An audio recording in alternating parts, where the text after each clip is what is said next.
साथियों, आप सभी को जय हिंद। क्या आप भी उत्तर प्रदेश पुलिस एग्जाम भर्ती की तैयारी कर रहे हैं? तो आपको पता होना चाहिए कि इस एग्ज़ाम में हिंदी अहम रोल निभाएगा। जिसका हिंदी डूबा उसका एग्ज़ाम भी डूबा। तो किस प्रकार? तो आपको पता होना चाहिए कि लगभग 40 क्वेश्चन केवल हिंदी से आएगा।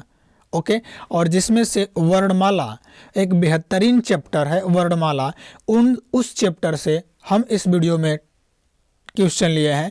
आप देख सकते हैं सामने कि क्या किस प्रकार का क्वेश्चन है। ठीक है, जैसे पूछता है उच्चारण स्थान से, नासिका से उच्चारण किस किस वर्ड का होता है, दंत से किस किस वर्ड का उच्चारण होता है, वही उच्चारण स्थान पे क्वेश्चन बनता है। और उन क्वेश्चन को हम लोग इस वीडियो में कवर किए हैं। चलिए तो आगे बढ़ते हैं। और हमने पहला वीडियो अपलोड किया था अभी, उस पर बहुत अच्छा रिस्पांस आपका आया है। और ये भी वीडियो पे अच्छा रिस्पांस आता है तो ये सीरीज अब आगे कंटिन्यू की जाएगी। और आपको आपके सपनों को पूरा करने में, आपको अपना वर्दी पाने में ये वीडियो बहुत महत्वपूर्ण होगी। ओके, तो देखिए सबसे पहले क्वेश्चन क्या है। और इस क्वेश्चन में पहला क्या पूछा है कि ई आई। ओके, चलिए तो बढ़ते हैं हम लोग सबसे पहले क्वेश्चन पे। और पहला क्वेश्चन आपके सामने होगा। हम लोग क्या करेंगे कि क्वेश्चन की सहायता से थियरी को पढ़ने की कोशिश करेंगे, क्योंकि आपके पास इतना समय नहीं है कि आप थियरी पढ़ें फिर क्वेश्चन सॉल्व करें। ठीक है, एग्ज़ाम प्रस्तावित है। ओके, फरवरी के लास्ट तक होने की संभावनाएं हैं। पहला क्वेश्चन आपके सामने होगा, देखिएगा लिखा है ई आई। ओके, ई आई, एक सेकेंड, चलिए। ई आई और च वर्ग का उच्चारण किसके होता है, मतलब किससे होता है। ठीक है, किसके होता है मतलब किससे होता है। पहला ऑप्शन दिया है कंठ से, दूसरा मूर्धन्य से, तीसरा तालव्य से, चौथा ओष्ठ से। आपको बताना है कि ई आई और च वर्ग का उच्चारण किसके द्वारा होता है। ओके, च वर्ग कहने का मतलब क्या है?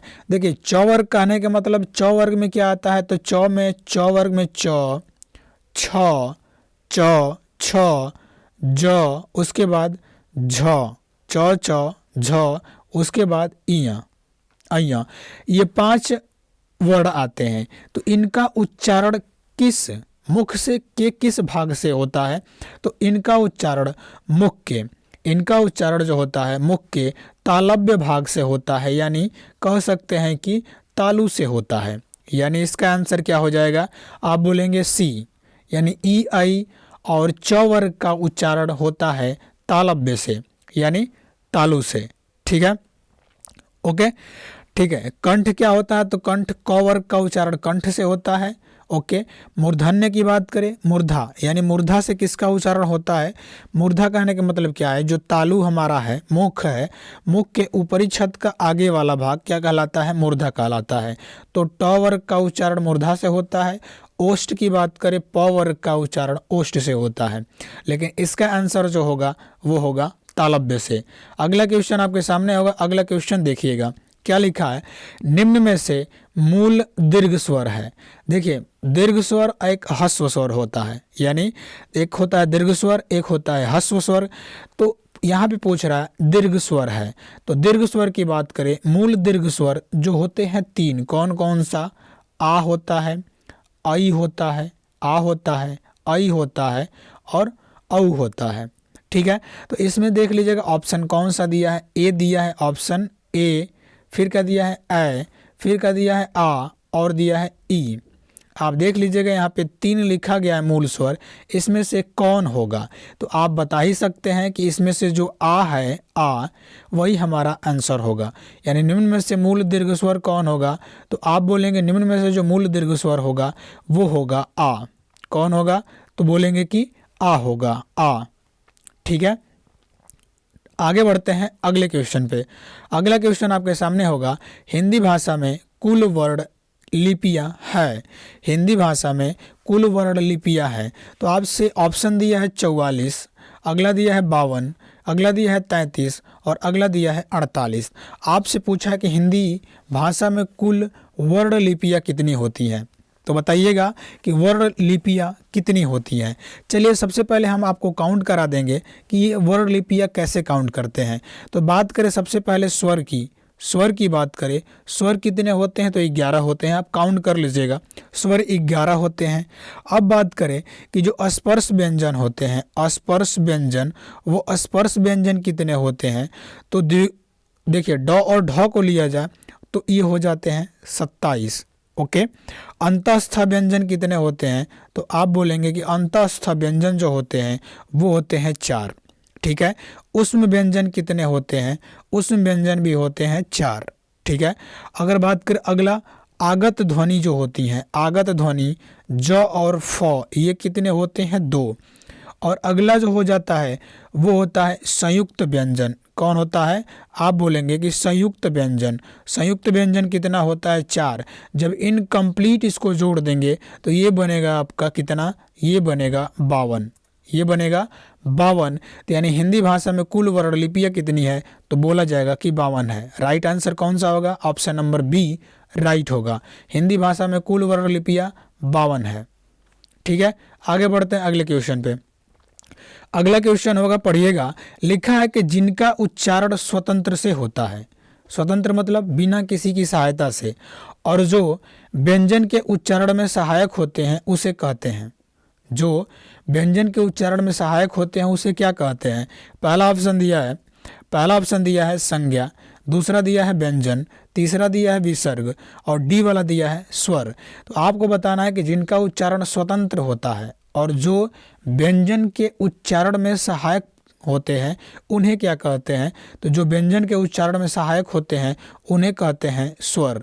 यानी हमारा राइट आंसर कौन सा होगा, आप बोलेंगे कि स्वर होता है। यानी जिनका उच्चारण स्वतंत्र रूप से होता है वो स्वर होता है, और जिनका जो व्यंजन के उच्चारण में सहायक होते हैं वो होते हैं स्वर होते हैं। आगे बढ़ते हैं अगले क्वेश्चन पे। अगला क्वेश्चन देखिएगा, निम्न में से अल्प प्राण व्यंजन कौन सा है। तो देखिए क्या होता है, अल्प प्राण और महाप्राण दो होते हैं, व्यंजन दो प्रकार के होते हैं, एक होता है अल्प प्राण, एक होता है महाप्राण, एक होता है महाप्राण। तो अल्प प्राण क्या होता है कि जिन व्यंजन के उच्चारण में मुख से कम हवा निकले उन्हें अल्प प्राण कहते हैं, और जिन व्यंजन के उच्चारण में मुख से अधिक हवा निकले उसे महाप्राण कहते हैं।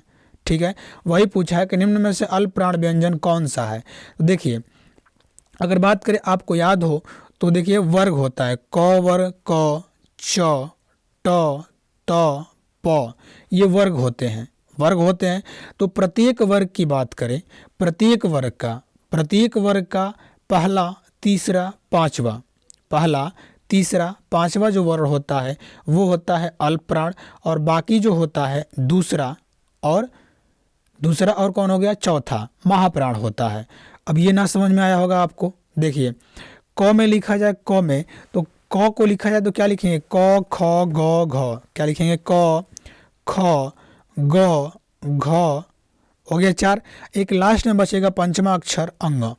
होता क्या है कि ये हुआ पहला व्यंजन, ये हुआ दूसरा, ये हुआ तीसरा, ये हुआ चौथा, ये हुआ पांचवा। तो वही बोला जा रहा कि प्रत्येक वर्ग में पहला, तीसरा और पांचवा क्या होते हैं, अल्प प्राण होते हैं। जिनको बोलने में मुख से कम हवा निकलता है वो अल्प प्राण होते हैं। जैसे क, लेकिन ख बोलिए तो क बोलते हैं तो उतना हवा नहीं निकल रहा मुंह से, लेकिन ख बोल रहे हैं तो हमको जोर देकर हवा निकल रहा है, तो ख क्या होगा, महाप्राण। उसके बाद ग बोलिए, ग अल्प प्राण। घ बोलिए तो घ बोलेंगे तो मुख से ज़्यादा हवा निकल रहा है तो घ हुआ महाप्राण। ठीक है, आशा करते हैं कि आपको क्लियर हुआ होगा। इसीलिए यहाँ पे देखिए जो घ होगा हमारा, घ क्या होगा, वो होगा महाप्राण, घ क्या होगा, महाप्राण। लेकिन हमसे क्या पूछा है, हमसे पूछा है ये अल्प प्राण। क्या पूछा है, अल्प प्राण। तो ये बताइए ग को क्या बोला गया था, तो ग है अल्प प्राण, क्योंकि ग बोलने में मुख से कम हवा निकलती है, इसीलिए हमारा राइट आंसर कौन सा होगा, बी वाला राइट होगा। यानी अल्प प्राण कौन है, तो आप बोलेंगे ग है ना, ग अल्प प्राण है। दिए गए ऑप्शन में से ग क्या है, अल्प प्राण है। अगला क्वेश्चन देखिएगा, अगला क्वेश्चन आपके सामने होगा। अगला क्वेश्चन देखिए, निम्न में से अंतस्थ व्यंजन कौन सा है। तो सबसे पहले पता होना चाहिए आपको कि अंतस्थ व्यंजन होते कितने हैं। अंतस्थ व्यंजन अभी आपको गिनाए हैं 4 होते हैं। कौन कौन सा? य, र, ल, व। य, र, ल, व। य, र, ल, व क्या होते हैं? तो आप बोलेंगे य, र, ल, व जो व्यंजन होते हैं वो होते हैं अंतस्थ। अंतस्थ व्यंजन होते हैं कौन? तो आप बोलेंगे कि अंतस्थ व्यंजन होते हैं य, र, ल, व। अब अंतस्थ क्या होता है? अंतस्थ क्या होता है? तो देखिए, जिन वर्ण का उच्चारण स्वर और व्यंजन के बीच हो, स्वर और व्यंजन के बीच हो, उन्हें क्या कहते हैं? ये बीच में अंतस्थ व्यंजन कहते हैं। यानी जो न तो स्वर है और न ही व्यंजन है, इन दोनों के बीच में है, उनको बोलते हैं अंतःस्थ व्यंजन। तो कौन है? य, र, ल, व। आप ऑप्शन देख लीजिएगा, ऑप्शन में पहला क्या दिया है? पहला दिया है ग। ग तो इसमें नहीं है य, र, ल, व में। ज, व, स। लेकिन हमारा राइट आंसर कौन सा होगा? व। व क्या है? अंतस्थ व्यंजन है। ठीक है, वो क्या है? वो यहाँ पे अंतस्थ व्यंजन हमारा है। ठीक है, सही है। अगला बढ़ते हैं। अगला क्वेश्चन होगा हमारे पास, निम्न में से घोष वर्ण कौन सा है। निम्न में से घोष वर्ण कौन सा है? तो आपको देखिए, एक होता है घोष, एक होता है अघोष। जितने भी स्वर होते हैं, याद रखिएगा, जितने भी स्वर होते हैं वो सभी स्वर होते हैं क्या? सघोष या घोष बोलते हैं। क्या उसको बोलते हैं? आप कहेंगे घोष बोलते हैं, नहीं तो सघोष बोलते हैं। जितने भी व्यंजन हो, जितने भी स्वर होते हैं उन स्वर को क्या बोलते हैं? घोष या सघोष। ठीक है, ओके, जितने भी स्वर होते हैं। लेकिन हमारा जो ऑप्शन दिया इसमें तो स्वर है ही नहीं। पहला ऑप्शन दिया है क, दूसरा च, तीसरा ज और चौथा ट, यानी स्वर तो इसमें नहीं है। तो स्वर वाला मामला हटा दीजिए, यानी सभी स्वर तो घोष होते हैं। लेकिन अब आते हैं व्यंजन में, क्योंकि ये सब व्यंजन है। अब व्यंजन में घोष कौन होता है? तो व्यंजन में कौन सा घोष होता है? तो वही देखिए, यहाँ पे आपको लिखते हैं क वर्ग क, च, ट, त, प। क, च, ट, त, प। ठीक है, अब इसमें क्या होता है? घोष और अघोष क्या होता है? घोष वर्ण वह होते हैं जिनको बोलने में हमारा स्वर यंत्र कंपन करे, क्या कहलाएंगे? वो सघोष कहलाएंगे। जिनको बोलने में कंपन करे हमारा स्वर यंत्र, वो तो सघोष कहलाएंगे।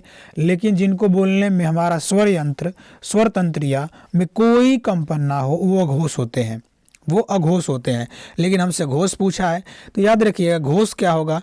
तो यहाँ पे घोष की बात की जाए तो सघोष या घोष जो होता है हर वर्ग का तीसरा, चौथा और पांचवा।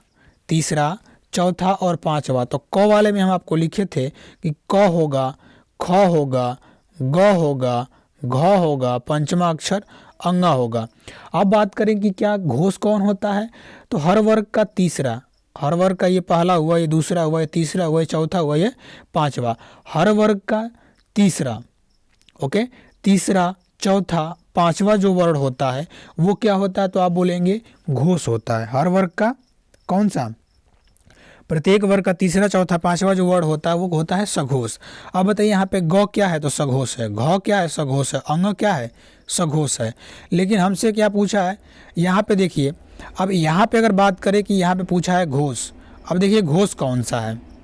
तो देखिए यहाँ पे जो क है, क क्या है? तो आप बोलेंगे क तो किसी भी वर्ग का पहला वर्ण है, यानी ध्वनि है। च क्या है? तो च किसी भी वर्ग का पहला ध्वनि है। तो ये दोनों क्या है? अघोष है। लेकिन जो ज है वो हमारा राइट आंसर होगा। जो ज है, ज क्या होगा? ज होगा सघोष। क्या होगा? घोष या सघोष। ज क्या होगा? ज। ओके, तो ज किस में आता है? तो आप बोलेंगे जो ज होता है, ज, वो किस में आता है? तो वो आता है च वर्ग में।